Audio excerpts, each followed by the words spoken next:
Hello! Aujourd'hui, on va se retrouver une nouvelle fois en Grèce antique avec une nouvelle sculpture et on va un petit peu en parler comme Kéros la semaine dernière, donc son histoire, les lieux qu'elle a pu traverser, etc. Aujourd'hui, je vais te parler d'une copie d'une sculpture originale de Léocarès qu'il aurait réalisée vers 330 avant Jésus-Christ. Cette copie en marbre elle date du 2e siècle après Jésus-Christ, c'est une copie romaine. Je vais pas te refaire l'explication, c'est la même histoire qu'avec Kéros. Léocarès est un sculpteur grec. Il va être en activité dans les années 360 et 320 avant Jésus-Christ. Et peut-être que tu le connais pour son Apollon du Belvédère. Et on va un petit peu en parler aussi avec cette sculpture que je ne t'ai toujours pas présentée, qui est en fonction de son lieu, en fonction de ses lieux d'exposition, elle change de nom.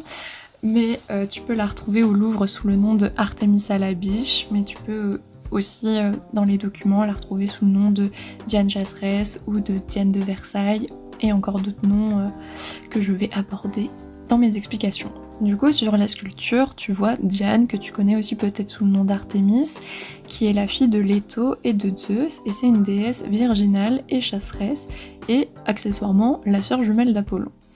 Là, tu la vois en train de marcher et elle saisit de sa main droite une flèche logée dans son carcan et de sa main gauche un arc aujourd'hui perdu. Il faut que tu t'imagines que dans sa main gauche il y avait un arc, sauf que malheureusement aujourd'hui on l'a plus.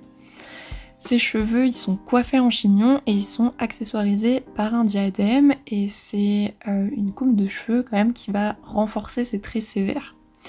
Elle est habillée avec ce qu'on va appeler un chiton qui laisse apparaître ses formes et le reste de la draperie, c'est ce qu'on va appeler un himation qui est enroulé autour de son épaule gauche et de sa taille. Cette tunique elle est un peu plus courte comparée aux représentations qu'il y avait habituellement. Sa tête elle va regarder vers la droite tandis que son corps se dirige sur la gauche. C'est ce qu'on va appeler une composition en X.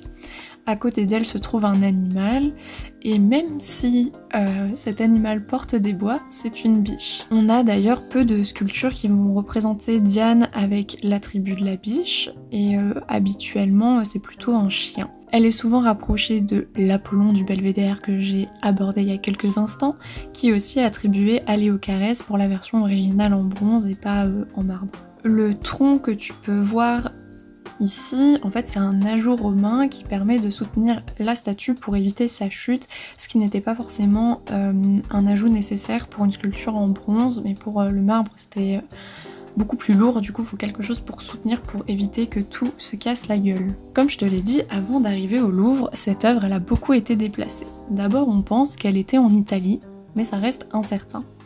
Ensuite, on a quelques petites hypothèses qui disent que c'était une statue de culte, mais ça reste aussi très incertain, donc je vais pas forcément développer. Et les premières informations connues qu'on va avoir, c'est que elle aurait été offerte au roi Henri III par le pape Paul IV, suite à un arrangement politique, parce que le roi Henri III avait des territoires en Italie, en actuelle Italie du Nord, qui arrangeaient bien Paul IV. Et par contre, du coup, on sait pas si c'est un cadeau de compensation, genre merci de nous avoir aidés, ou plus d'un arrangement entre les deux parties, en mode si tu m'aides, parmi certains avantages, je t'offre cette sculpture. Et ce qui est aussi hyper important, c'est que du coup, ça veut dire qu'à cette époque, en fait c'est une œuvre de cette qualité à cette époque, c'est une des premières à rentrer dans les collections françaises, donc c'est pas anodin. On l'a vu avec Kéros, la plupart des œuvres antiques restaient dans les collections des familles italiennes. Donc du coup, il lui fait don de cette sculpture en 1556, et du coup, arrivée en France, elle va être exposée dans le château de Henri III, qui était Fontainebleau, et elle va se trouver dans les jardins de la Reine, et elle va devenir une pièce centrale de la composition du jardin dit à l'antique. Et en fait, elle va être sûrement placée sur un socle en marbre, mais on ne sait pas de quelle forme, et elle va orner le milieu boisé, qui correspond totalement à la fois aux activités du roi Henri III qui aimait beaucoup la chasse, mais aussi à Artémis qui est quand même la déesse de la chasse. Donc elle va aussi rester pendant le XVIe siècle, elle va rester à Fontainebleau. Et puis en 1602, Elle va être transférée de Fontainebleau au Louvre par Henri IV qui veut la faire restaurer par Barthélemy Prieur.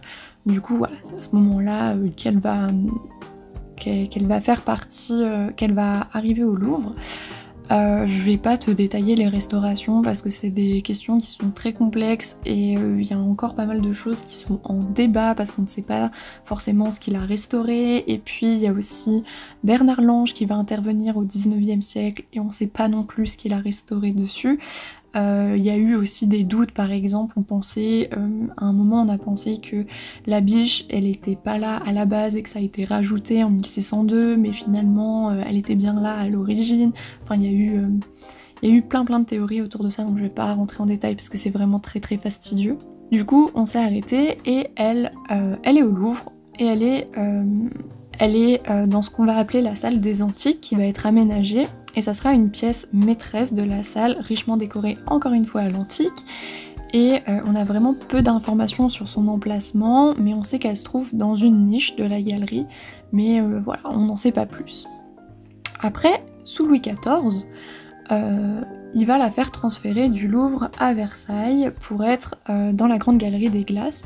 Donc ça, il va le faire en 1696.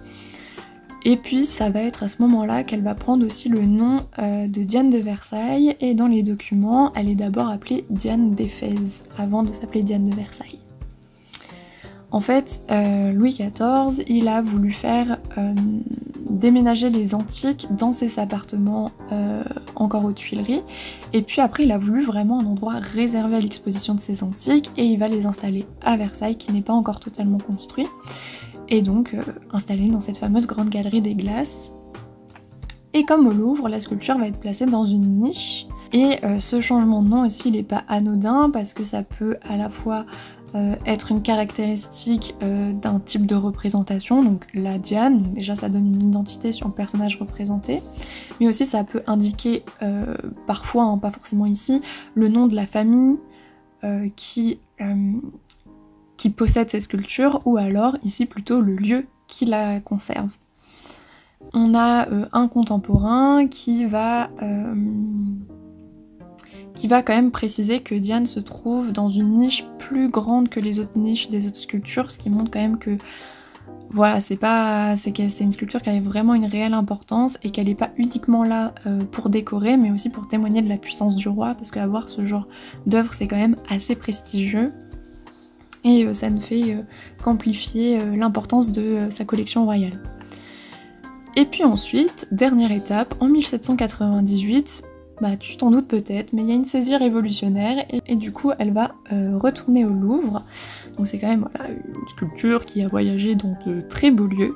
Et aujourd'hui ça reste une sculpture qui est beaucoup, où il y a beaucoup de questions autour d'elle, et que ça soit sur son lieu de création, mais aussi sur sa possible affinité avec l'Apollon du Belvédère.